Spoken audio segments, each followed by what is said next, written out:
I decided to return the favour because I'm just a very nice man that way. But there's actually this charming young man called Sunny V2. Maybe you've heard of him, seeing as he's what?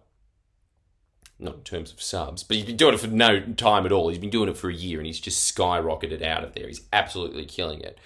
And I was watching his videos the other day. Man, I am not into YouTube drama. Well, I'm only human. But I was watching his, and my nose is itchy, and I'll explain to you what I found almost as interesting as that fact. But sorry, it's just nothing in the world is more important than a part of your face being itchy, is it? Sonny, watching his stuff, and I realised, my God, this is far better than anyone else who is doing what he's doing. And there are so many YouTubers that, what happened to Tanner Khan? Wings of Liberty. Redemption. Wings of Redemption. I'm really deep down the hole. And what's pathetic is I did spend 2 weeks of my life after he told me about Wings of Redemption, watching Wings of Redemption, sitting there being like, I'm fat, it's not fair, everyone make fun of me. It looks like jelly. But I was watching Sunny V2's, and he's actually applied an incredible principle to his work, which is you can't not watch it, and the reason you can't not watch it when it's on, obviously, you can not watch it if you don't know it exists, but the way that he's just able to move from point A to point B is first of all just employing the basics of semiotics, which is what's next, which I do all the time on this channel, by the way. There's no tangents at all here, side up to date. But the other thing that he does that's brilliant is he adapts a level of insight. I think that that's one of the worst character traits in general communication. This happened, then this happened, then this happened. That is one texture. That is one color. That is like somebody trying to sell you a painting that is just brown, which would probably be bought these days in this crap art scene. But he's not doing that. He's adding on top of that a level of insight. What is insight? Let's break down the word. Insight. Here's what I see about the situation. Here's why I think this channel is failing. Here's why I think this channel is succeeding. Why I think they're doing this. It's the why. The why is what's intriguing. And as a result, you see a guy with an Australian accent talking about American YouTubers in an overcrowded market. He really is these are the hard-working brands that saw an overcrowded market and said, me too. And he's killing it in it. And the reason he is because you watch a bunch of these other T channels, I suppose. I don't know. I'm not down with the lingo. It might not be one of those T channels. I think T channel just indicates famous gays and famous women bitching about each other on different podcasts. But he's talking about that stuff. And you see a bunch of other channels flailing around. And the reason is because they're not offering anything insightful. They are just, it is very, very common currency. It's like they're just throwing out 1 cent pieces. I just looked up Wikipedia, or I watched another T channel and I'm basically regurgitating exactly what that channel said as well. He is not doing that. He's offering something different, which brings me to the point that if you want to be successful in life, you really only have to find something that has already existed and you need to offer a 10% twist on it. Just 10%. A 10% twist is enough for it to be unique. And I'm not even paying that out because putting a 10% twist on something, a 10% change on something is a lot.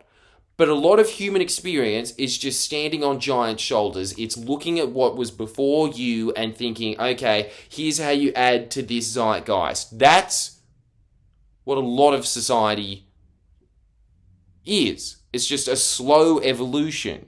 It's a slow evolution based off of what the previous society knew, and then as a result of your fervor, your experiences, I suppose, putting something on top of that.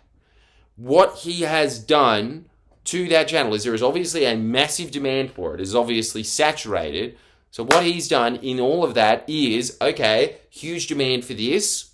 I'm going to offer you something a little bit different in that market, Watch how he grabs a lot of it. Which is just, I did the exact opposite of that because I'm an idiot. I was like, let's focus exclusively on a country that's basically the same size as Tonga. Not geographically, it should be, because how barren this place is. And let's do this. Let's focus on something that everybody is convinced is extremely boring, which is how your tax dollars are getting spent. Okay? I don't know why I got so preachy about a point that I was making fun of. I gotta work on that. But